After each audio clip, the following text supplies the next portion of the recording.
করলা খেয়েছেন বহুবার, বহু রকম করে, কখনো বা রান্না, কখনো বা ভাজি, কিংবা যে যার মতন পছন্দ মতন রান্না করে।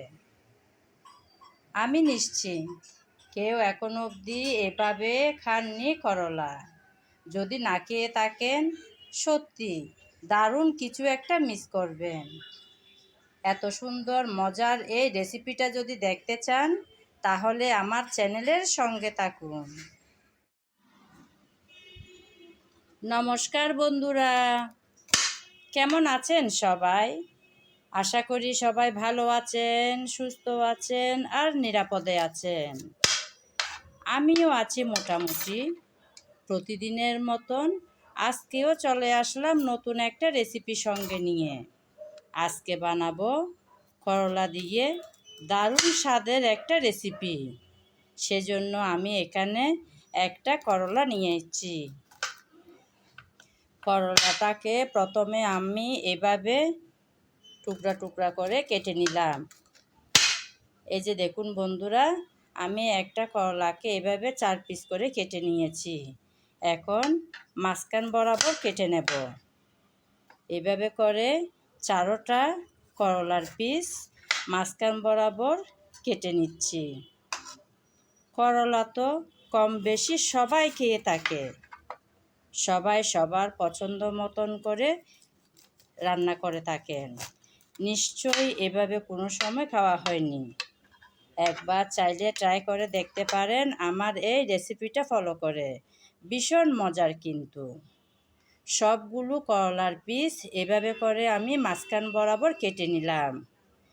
এখানে যে দানা আছে সেগুলো কিন্তু একদম শক্ত হয়ে গেছে, তাই মাঝখানের দানাগুলো ফেলে নিতে হবে।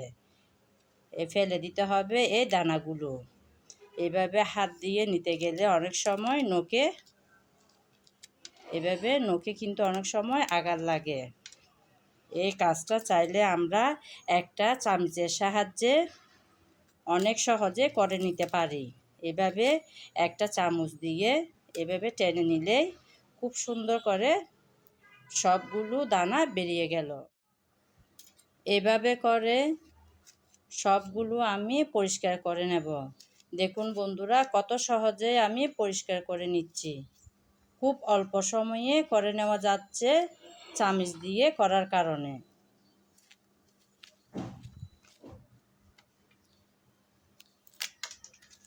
একে একে সবগুলো করলার মাঝখানের যে বিচির অংশ অর্থাৎ দানার অংশ আছে সবগুলো পরিষ্কার করে নিয়েছি।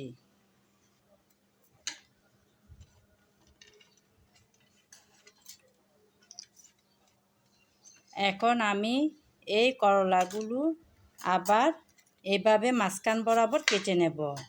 কেটে টুকরা টুকরা করে নেব।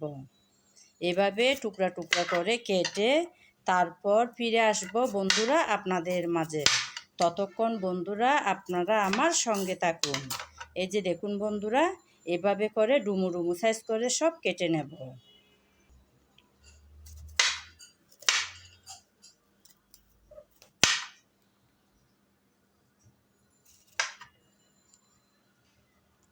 একটা একটা করে সবগুলো করলার পিস কেটে নিলাম।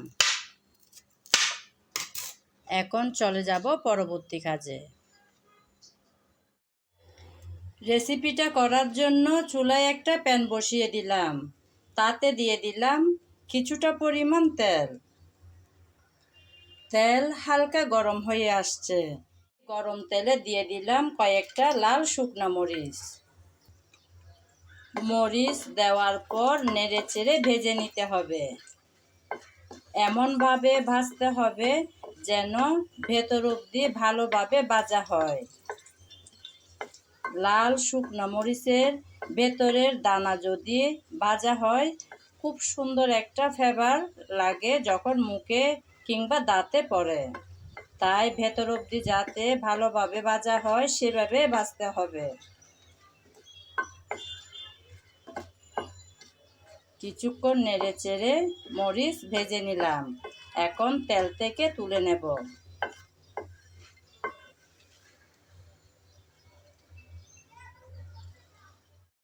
মরিচ সব ভেজে তুলে নিলাম। এখন সেই প্যানে দিয়ে দেব রসুন। আমি রসুনের কয়েকটা দানা নিয়েছি, অর্থাৎ যাকে আমরা বলি কোয়া। সেই কোয়াগুলো কয়েকটা নিলাম, দিয়ে দিলাম তেলের মধ্যে। এখন দিচ্ছি পেঁয়াজ কুচি। পেঁয়াজ কুচি দিয়ে দিলাম। আপনারা আপনাদের পছন্দ অনুযায়ী পেঁয়াজ কুচিটা ব্যবহার করতে পারেন। এই রেসিপির মধ্যে পেঁয়াজ কুচি একটু বেশি দিলেই ভালো লাগে খেতে, তাই আমি আমার পরিমাণ মতন পেঁয়াজটা দিলাম। এখন নেড়ে চেড়ে ব্রাউন কালার করে ভেজে নিতে হবে।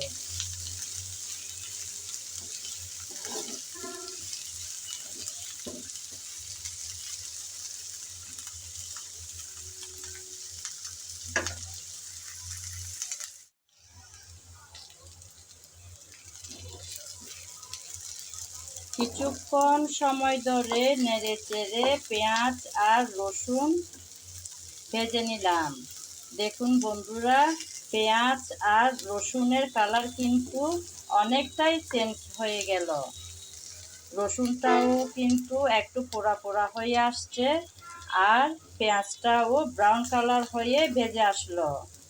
এখন কিন্তু আর ভাজবো না, এর চেয়ে বেশি লাল লাল করে ভাজলে পেঁয়াজের যে একটা মিষ্টি স্বাদ, সে স্বাদটা আর ভালোভাবে পাওয়া যাবে না।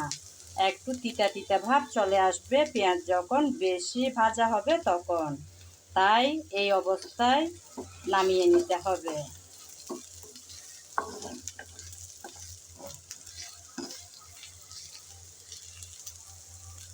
এখন সবগুলো পেঁয়াজ আর রসুন নামিয়ে নেব।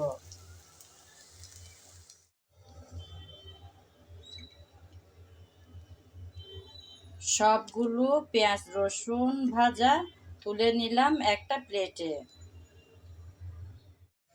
পেঁয়াজ রসুন সব তুলে নেওয়ার পর সেই প্যানের মধ্যে দিয়ে দিলাম করলা।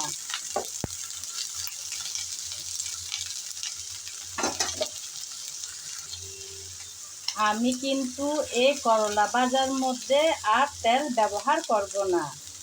পেঁয়াজ আর রসুন ভেজেছিলাম যে সামান্য তেল দিয়ে, সেই পেঁয়াজ রসুন ভেজে তুলে নেওয়ার পর প্যানের মধ্যে যে তেল অবশিষ্ট আছে, অর্থাৎ একদম হালকা, যেমন ব্রাশ করে দেওয়া হয় সেরকম একটু আছে, সেই তেলের মধ্যে দিয়ে দিলাম করলা।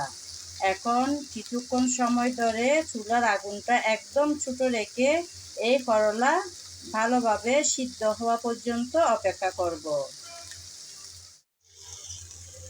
রেখে দিলাম কিছুক্ষণের জন্য, ফিরে আসবো কিছুক্ষণ পর।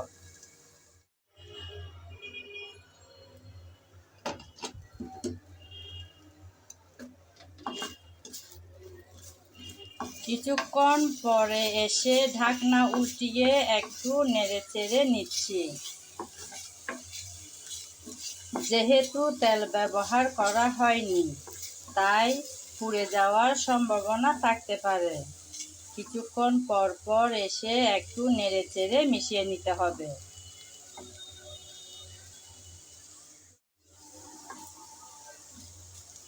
ঢাকনা উল্টিয়ে একটু নেড়ে চেড়ে মিশিয়ে নিলাম। আবারও ঢাকনা দিয়ে কয়েক মিনিটের জন্য ঢেকে রাখবো, যাতে ভালোভাবে সিদ্ধ হয়ে আসে।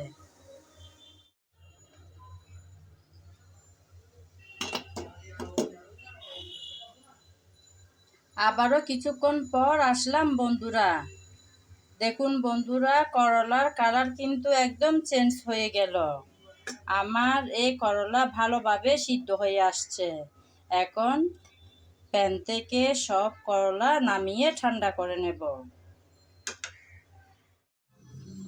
করলা ভালোভাবে ভেজে নেওয়ার পর, অর্থাৎ সিদ্ধ করার পর, নামিয়ে একটা ছড়ানো প্লেটের মধ্যে নিয়েছিলাম, যাতে তাড়াতাড়ি ঠান্ডা হয়ে আসে। এখন হালকা ঠান্ডা হয়ে আসলো। এই করলা আমি হাত দিয়ে ভালোভাবে এভাবে কচলিয়ে নেব। এখন কিন্তু অনেক আপু, অনেক দিদিদের ঘরে কিন্তু একটা বাটনা দেখা যাচ্ছে, যেটার সাহায্যে খুব সহজেই বানিয়ে নেওয়া যাচ্ছে নানান ধরনের মজার মজার ভর্তা। দুর্ভাগ্যবশত সেই বাটনা কিন্তু আমার কাছে এখন অবধি নেই। আমিও চেষ্টা করব কোনো এক সময় সেই বাটনাটা কেনার। তখন আমিও সবার মতন করে মজার মজার সব ভর্তা রেডি করতে পারবো। তো আমার কাছে তো বাটনা নেই, তাই আমি হাতের সাহায্যে এভাবে একটু একটু করে সব করলা ভালোভাবে কুচলিয়ে নেব। একটা একটা করে সবগুলো করলার পিস আমি হাত দিয়ে এভাবে চটকিয়ে নিলাম। মাঝে মধ্যে রুচি চেঞ্জ করার জন্য আমরা চেষ্টা করি ভিন্ন ধরনের কোনো রেসিপি ট্রাই করতে, যেটা দিয়ে কিছুটা ভাত খাওয়া হবে সেটা ভেবে। আজকেও তাই আমি করলার এই রেসিপিটা বানাচ্ছি। সেজন্য ভালোভাবে সবগুলো করলা কচলিয়ে নিলাম। এখন আমি এই প্লেটটা সরিয়ে আরেকটা প্লেট নিলাম, যেটাতে আগে মরিচ আর পেঁয়াজ রসুন ভেজে রেখেছিলাম সেই প্লেটটা। মরিচের এই ডাঁটাগুলো আমি প্রথমে নিয়ে নেব, তারপর পরিমাণ মতো লবণ দিয়ে কচলিয়ে নেব।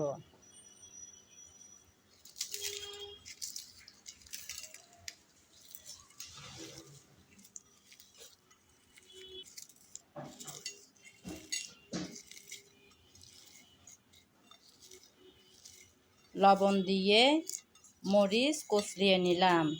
এখন পেঁয়াজ রসুন সব একসাথে মরিচের সাথে আবারও কচলিয়ে নিতে হবে। প্রথমে রসুনগুলো আমি ভালোভাবে এভাবে কচলিয়ে নিচ্ছি।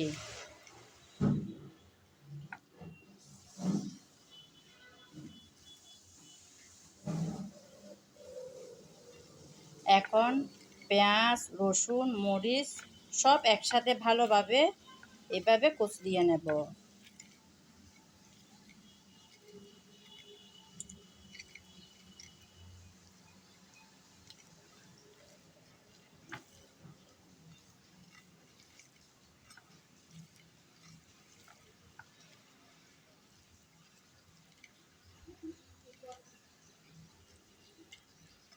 ভালোভাবে পেঁয়াজ রসুন আর মরিচ কচলিয়ে নিলাম। এখন দিয়ে দেব কিছুটা পরিমাণ সরষের তেল। এই কাঁচা তেল দেওয়াতে আজকের এই রেসিপির স্বাদ অনেকটাই বেড়ে যাবে, তাই আমি অনেকটা পরিমাণ দিয়ে দিলাম সরষের তেল। তারপর দিচ্ছি আগে যে করলা আমি কচলিয়ে রেখেছিলাম সেগুলো। এখন তেলের সাথে করলা পেঁয়াজ রসুন মরিচ সব ভালোভাবে একসাথে মেখে নেব। আমার আজকের এই রেসিপির ভিডিও যদি আপনাদের ভালো লেগে থাকে, একবার হলেও ট্রাই করে দেখতে পারেন বন্ধুরা মজার এই করলার রেসিপিটা।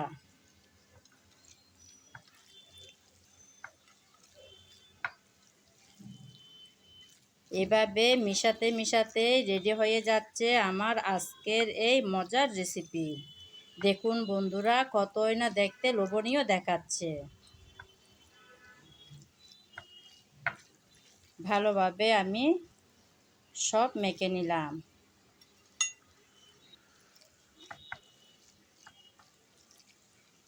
দেখুন বন্ধুরা কতই না লোভনীয়। গরম গরম ভাতে যদি থাকে এরকম মজার ভর্তা, তাহলে তো খাবারটা একদম জমিয়ে খাওয়া হবে। এতটাই মজার এই ভর্তা।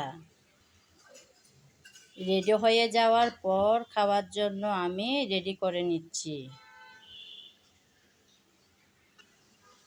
একে একে সবগুলো আমি রেডি করে নিয়েছি। দেখুন বন্ধুরা, কত সুন্দর লোভনীয় এই ভর্তা।